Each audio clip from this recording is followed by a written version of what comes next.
ओम शांति। आज हम 7th में 84 की अव्यक्तवाणी सुनते हैं।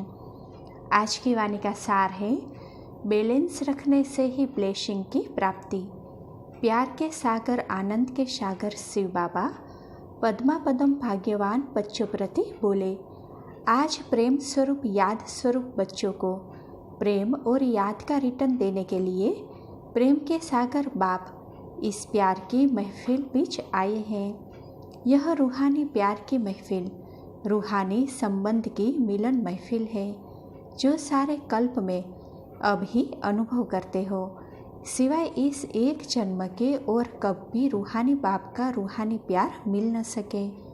यह रूहानी प्यार रूहों को सच्ची राहत देता है, सच्ची राह बताता है, सच्ची सर्व प्राप्ति कराता है। ऐसा कभी संकल्प भी आया था कि इस साकार सृष्टि में, इस जन्म में और ऐसी सहज विधि से ऐसे आत्मा और परमात्मा का रूहानी मिलन सन्मुख होगा। जैसे बाप के लिए सुना था कि ऊंचे ते ऊंचा, बहुत तेजोमय, बड़े ते बड़ा है, वैसे ही मिलने की विधि भी मुश्किल और बड़े अभ्यास से होगी। यह सोचते सोचते ना उम्मीद हो गए थे, लेकिन बाप ने ना उम्मीद बच्चों को उम्मीदवार बना दिया, दिल शिकस्त बच्चों को शक्तिशाली बना दिया। कब मिलेगा वह अब मिलन का अनुभव करा दिया, सारे प्रॉपर्टी का अधिकारी बना दिया। अभी अधिकारी आत्माएं अपने अधिकार को जानते हो ना, अच्छी तरह से जान लिया है व जानना है। आज बाप दादा बच्चों को देख रूरिहान कर रहे थे कि सभी बच्चों को निश्चय भी सदा है, प्यार भी सदा है, याद की लगन भी है, सेवा का उमंग भी है, लक्ष्य भी श्रेष्ठ है। किसी से भी पूछेंगे क्या बनना है तो सभी कहेंगे लक्ष्मी नारायण बनने वाले हैं। राम सीता कोई नहीं कहते, 16,000 की माला भी दिल से पसंद नहीं करते, 108 की माला के मड़के बनेंगे, यही उमंग सबको रहता है। सेवा में, पढ़ाई में हर एक अपने को किसी से भी कम योग्य नहीं समझते हैं। फिर भी सदा एक रस स्थिति, सदा उड़ती कला की अनुभूति, सदा एक में समाये हुए, देह और देह की अल्पकाल की प्राप्तियों से सदा न्यारे, विनाशी शुद्ध बुद्ध भूले हुए हो, ऐसे सदा की स्थिति अनुभव करने में नंबरवार हो जाते हैं। यह क्यों? बाप दादा इसका विशेष कारण देख रहे थे। क्या कारण देखा? एक ही शब्द का कारण है। सब कुछ जानते हैं और सब कुछ सबको प्राप्ति भी है, विधि का ज्ञान भी है, सिद्धि का भी ज्ञान है, कर्म और फल दोनों का ज्ञान है, लेकिन सदा बैलेंस में रहना नहीं आता। यह बैलेंस की ईश्वरीय नीति समय पर निभाने नहीं आती। इसीलिए हर संकल्प में, हर कर्म में बाप दादा सदा सर्वश्रेष्ठ आत्माओं की श्रेष्ठ आशीर्वाद, ब्लेसिंग प्राप्त नहीं होती। मेहनत करनी पड़ती है, सहज सफलता अनुभव नहीं होती। किस बात का बैलेंस भूल जाता है? एक तो याद और सेवा, याद में रह सेवा करना, यह है याद और सेवा का बैलेंस। लेकिन सेवा में रह समय प्रमाण याद करना, समय मिला याद किया, नहीं तो सेवा को ही याद समझना, इसको कहा जाता है अनबैलेंस। सिर्फ सेवा ही याद रहे और याद में ही सेवा है, यह थोड़ा सा विधाई का अंतर सिद्धि को बदल लेता है। फिर जब रिजल्ट पूछते हैं कि याद की परसेंटेज कैसी रही तो क्या कहते? सेवा में इतने बिजी थे, कोई भी बात याद नहीं थी, समय ही नहीं था, या कहते सेवा ही बाप की ही थी, बाप तो याद ही था।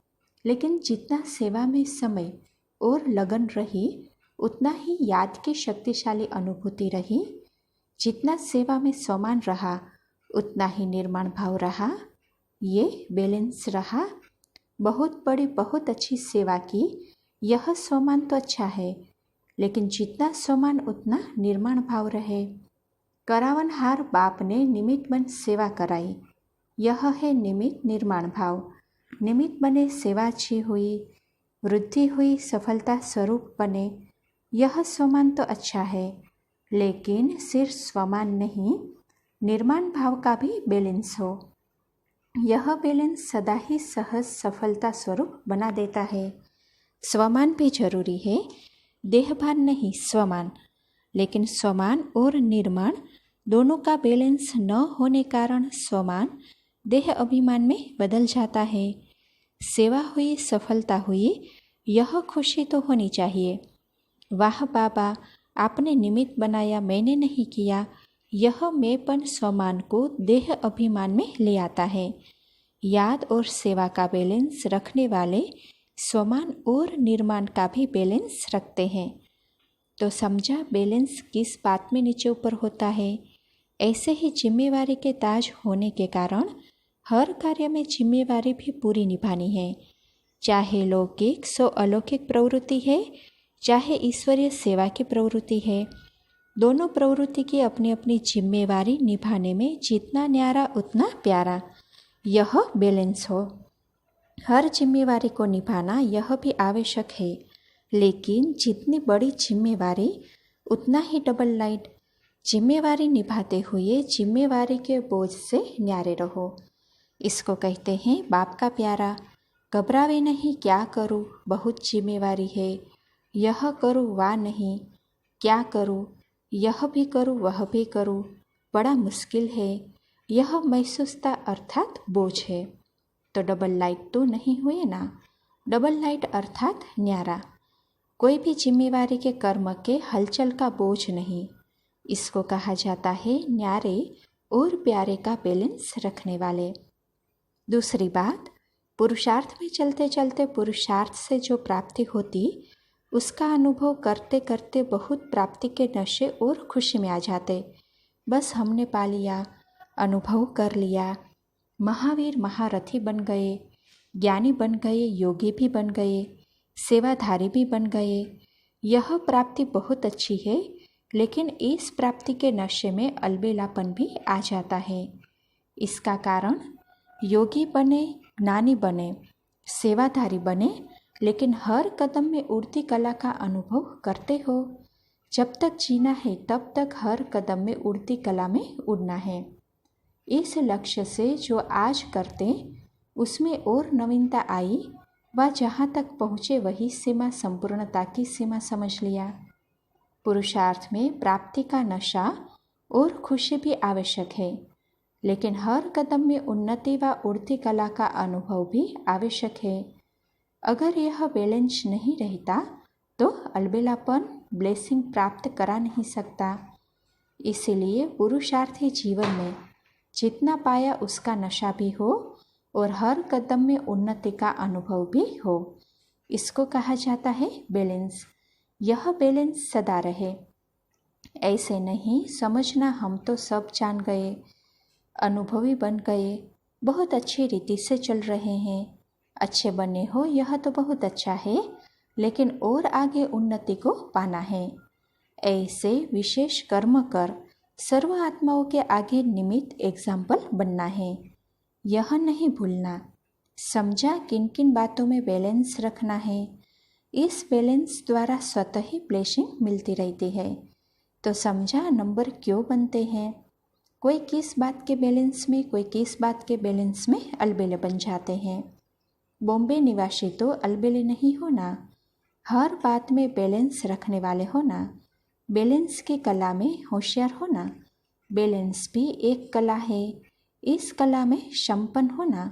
बॉम्बे को कहा ही जाता है संपत्ति संपन्न देश। तो बैलेंस की संपत्ति, ब्लेसिंग की संपत्ति में भी संपन्न होना नर्दे शावर की ब्लेसिंग है। बॉम्बे वाले क्या विशेषता दिखाएंगे। बॉम्बे में मल्टी मिलियनर्स बहुत है ना, तो बॉम्बे वालों को ऐसी आत्माओं को यह अनुभव कराना आवश्यक है कि रूहानी अविनाशी पद्मापदमपति सर्व खजानों की खानों के मालिक क्या होता है, यह उन्हों को अनुभव कराओ। यह तो सिर्फ विनाशी धन के मालिक है। ऐसे लोगों को इस अविनाशी खजाने का महत्व सुनाकर अविनाशी संपत्ति संपन्न बनाओ। वो महसूस करे कि यह खजाना अविनाशी श्रेष्ठ खजाना है। ऐसी सेवा कर रहे हो ना। संपत्ति वालों की नज़र में यह अविनाशी संपत्तिवान आत्माएं श्रेष्ठ है ऐसा अनुभव करे।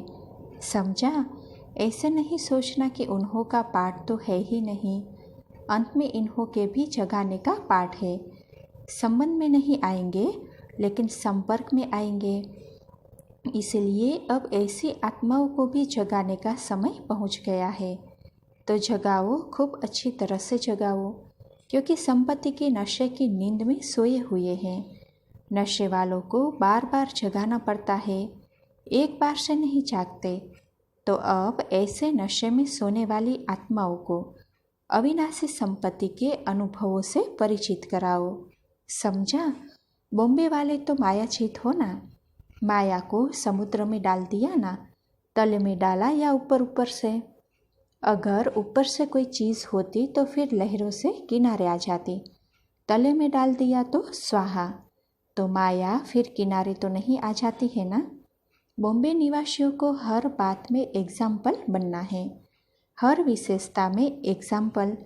जैसे बॉम्बे की सुंदरता देखने के लिए सभी दूर दूर से भी आते हैं ना, ऐसे दूर दूर से देखने आएंगे। हर गुण के प्रैक्टिकल स्वरूप एग्जाम्पल बनो। सरलता जीवन में देखनी हो तो इस सेंटर में जाकर इस परिवार को देखो। सहनशीलता देखनी हो तो इस सेंटर में इस परिवार में जाकर देखो। बैलेंस देखना हो तो इन विशेष आत्माओं में देखो। ऐसे कमाल करने वाले हो ना। बॉम्बे वालों को डबल रिटर्न करना है, एक जगत अम्बा माँ की पालना का और दूसरा ब्रह्मा बाप की विशेष पालना का। जगत अम्बा माँ की पालना भी बॉम्बे वालों को विशेष मिली है, तो बॉम्बे को इतना रिटर्न करना पड़ेगा ना। हर एक स्थान, हर एक विशेष आत्मा द्वारा बाप की माँ की विशेष आत्माओं की विशेषता दिखाई दे। इसको कहा जाता है रिटर्न करना। अच्छा, भले पधारे, बाप के घर में व अपने घर में भले पधारे। बाप तो सदा बच्चों को देख हर्षित होते हैं। एक एक बच्चा विश्व का दीपक है, सिर्फ कुल का दीपक नहीं, विश्व का दीपक है। हर एक विश्व के कल्याण अर्थ निमित्त बने हुए हैं, तो विश्व के दीपक हो गए ना। वैसे तो सारा विश्व भी बेहद का कुल है, उसी नाते से बेहद के कुल के दीपक भी कह सकते हो, लेकिन हद के कुल के नहीं। बेहद के कुल के दीपक कहो व विश्व के दीपक कहो, ऐसे हो ना, सदा जगे हुए दीपक हो ना, टिमटिमाने वाले तो नहीं। जब लाइट टिमटिमाती है तो देखने से आंखें खराब हो जाती है, अच्छा नहीं लगता है ना। तो सदा जगे हुए दीपक हो ना, ऐसे दीपकों को देख बाप दादा सदा हर्षित होते हैं। समझा? अच्छा, सदा हर कर्म में बैलेंस रखने वाले, सदा बाप द्वारा ब्लेसिंग लेने वाले, हर कदम में उड़ती कला के अनुभव करने वाले, सदा प्यार के सागर में समाये हुए समान स्थिति में स्थित रहने वाले, पद्मा पदम भाग्यवान श्रेष्ठ आत्माओं को बाप दादा का याद प्यार और नमस्ते। अच्छा, दादियों से सभी ताजधारी रत्न होना, सदा जितना बड़ा ताज उतना ही हल्के से हल्के, ऐसा ताज धारण किया है। इस ताज को धारण करके हर कर्म करते हुए भी ताजधारी रह सकते हो। जो रतन जड़ित ताज होगा वह फिर भी समय प्रमाण धारण करते और उतारते हैं, लेकिन यह ताज ऐसा है जो उतारने की आवश्यकता ही नहीं। सोते हुए भी ताजधारी और उठते हैं तो भी ताजधारी। अनुभव है ना, ताज हल्का है ना, कोई भारी तो है नहीं। नाम बड़ा, वजन हल्का, सुखदाई ताज है, खुशी देने वाला ताज है। ऐसा ताजधारी बाप बनाते हैं जो जन्म जन्म ताज मिलता रहे। ऐसे ताजधारी बच्चों को देख बाप दादा तो रस्म का नियम बना दिया। सतयुग में भी ताजपोशी दिवस मनाया जाएगा। जो संगम पर ताजपोशी दिवस मनाया उसी का ही यादगार अविनाशी चलता रहेगा। स्वयं बाप साकार वतन से वानप्रस्थ हुए ना। अव्यक्त वतन में सेवाधारी है, लेकिन साकार से नो वानप्रस्थ हुए ना। साकार वतन से वानप्रस्थ हो बच्चों को ताज तख्त दे और स्वयं अव्यक्त वतन में चले गए, तो ताजपोशी का दिन हो गया ना। विचित्र ड्रामा है ना। अगर जाने के पहले बताते तो वंडरफुल ड्रामा नहीं होता। ऐसा विचित्र ड्रामा है जिसका चित्र खींचा जा नहीं सकता। विचित्र बाप का विचित्र पाठ है जिसका चित्र बुद्धि में संकल्प द्वारा भी नहीं खींच सकते, इसको कहते हैं विचित्र। इसीलिए विचित्र ताजपोशी हुई। बाप दादा सदा महावीर बच्चों को ताजपोशी करने वाले ताजधारी स्वरूप को में देखते हैं। बाप दादा साथ देने में नहीं छिपे, लेकिन साकार दुनिया से छिपकर अव्यक्त दुनिया में उदय हो गए। साथ रहेंगे, साथ चलेंगे, यह तो वायदा है ही। यह वायदा कभी छूट नहीं सकता। इसलिए तो ब्रह्मा बाप इंतजार कर रहे हैं, नहीं तो कर्मातीत बन गए तो जा सकते हैं। बंधन तो नहीं है ना, लेकिन स्नेह का बंधन है। स्नेह के बंधन के कारण साथ चलने का वायदा निभाने के कारण बाप को इंतजार करना ही है। साथ निभाना है और साथ चलना है, ऐसे ही अनुभव है ना। अच्छा, हर एक विशेष है। विशेषता एक एक की वर्णन करे तो कितनी होगी, माला बन जाएगी। इसलिए दिल में ही रखते हैं, वर्णन नहीं करते। अच्छा, पार्टियों से मुलाकात है। अमृत वेला सदा शक्तिशाली है। अमृत वेला शक्तिशाली है तो सारा दिन शक्तिशाली रहेगा। अमृत वेला कमज़ोर है तो सारा दिन कमज़ोर। अमृत वेले नियम प्रमाण तो नहीं बैठते हो। यह वरदानों का समय है। वरदानों के समय अगर कोई सोया रहे, सुस्ती में रहे व विस्मृति रहे, कमज़ोर होकर बैठे तो वरदानों से वंचित रह जाएगा। तो अमृत वेले का महत्व सदा याद रहता है ना। उस समय नींद तो नहीं करते हो, झुटके तो नहीं खाते हो ना। कभी कभी कोई नींद की अवस्था को भी शांति की अवस्था समझते हैं। उन्हों से पूछते हैं कैसे बैठे थे, तो कहते हैं बहुत शांति में। तो ऐसी चेकिंग करो, कभी भी शक्तिशाली स्टेज के बीच में यह माया तो नहीं आती है। जो शक्तिशाली है उसके आगे माया कमज़ोर हो जाती है। अच्छा, अव्यक्त बाप दादा की पर्सनल मुलाकात युगलों से। सदा प्रवृत्ति में रहते इस वृत्ति में रहो कि हम न्यारे और सदा बाप के प्यारे हैं। यही वृत्ति सदा प्रवृत्ति में रहती है। वैसे प्रवृत्ति को परवृत्ति भी कह सकते हैं। पर माना न्यारे। प्रवृत्ति में रहते प्रवृत्ति के बंधनों से परे, अर्थात परवृत्ति व न्यारे और प्यारे। ऐसे बंधन मुक्त बन प्रवृत्ति के कार्यों को निभाने वाले हो ना।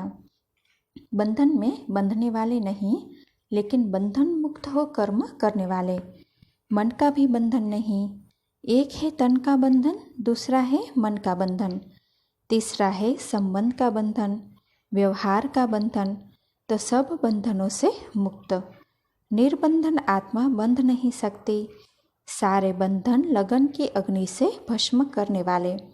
लगन अग्नि है, अग्नि में जो चीज़ डाले सब भस्म। ऐसे बंधन मुक्त आत्मा उड़ने के सिवाय रह नहीं सकती।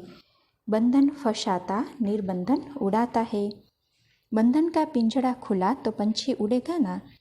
कोई कितना भी गोल्डन पिंजरा लेकर आए, उस पिंजरे में भी फंसने वाले नहीं। यह माया सोने का रूप धारण करके आती है। सोना माना आकर्षण करने वाला। यादगार में भी दिखाते हैं। सोना हिरण बनकर आई तो सोने का हिरण अच्छा तो नहीं लगता। जब उड़ता पंछी हो गए तो सोना हो या हीरा हो, लेकिन पिंजरे के पंछी नहीं बन सकते। अच्छा, अधर कुमारों से। सदा अपने को विजय के तिलकधारी आत्माएं अनुभव करते हो। विजय का तिलक सदा लगा हुआ है, कभी मिट तो नहीं जाता। माया कभी मिटा तो नहीं देती। रोज अमृत वेले इस विजय के तिलक को स्मृति द्वारा ताजा करो तो सारा दिल विजय का तिलक लगा रहेगा। विजय का तिलक है तो राज्य का, भाग्य का भी तिलक है। इसलिए भक्त भी बहुत बड़े बड़े तिलक लगाते हैं। तिलक भक्ति की निशानी समझते हैं। प्रभु प्यार है, इसकी निशानी तिलक लगा देते हैं। आपको कितने तिलक है? राज्य का तिलक, भाग्य का तिलक, विजय का तिलक, यह सब तिलक मिले हैं ना। तिलकधारी ही तख्तधारी है। बाप का दिल तख्त जो अभी मिला है ऐसा तख्त भविष्य में भी नहीं मिलेगा। यह बहुत श्रेष्ठ तख्त है। तख्त मिला, तिलक मिला, और क्या चाहिए। अच्छा, ओम शांति।